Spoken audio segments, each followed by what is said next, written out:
Hello, everyone. Thanks so much for joining my TED Talk today. Just kidding. All jokes aside, my name's Austin. I'm here, part of the sales team at GoLinks.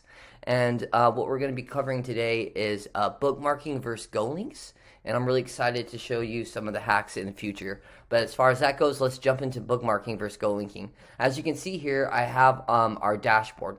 To access any information within a company, you would quickly type into your browser, go/AWS, and it would take you instantly to that resource, as you can see. Now, historically, and before I was at GoLinks, everyone I know uses a bookmark. And the number one question I'm getting in most of my meetings and calls is that why bookmark versus GoLink? So, as you know, bookmarks are only accessible to you. So when it comes to sharing that information that you've saved, it takes a lot of time digging through and finding that link and then redistributing that link to whoever may ask.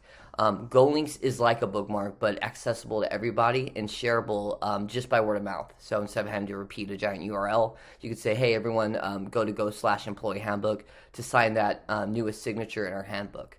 To give you an example, I did bring up this blank page. I brought up some bookmarks to show you a little more detail as kind of like what a normal salesperson would have, your sales reports in Salesforce, your LinkedIn prospecting list, marketing campaign information, along with, the every employee essential HR, 401k, holiday calendar, etc.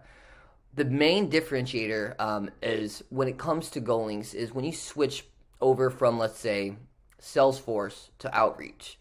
Every single person in your org will have to go through all of their individual bookmarks and update each link individually. That takes a lot of time and a lot of work from IT and HR to ensure that everyone's updated on the current information.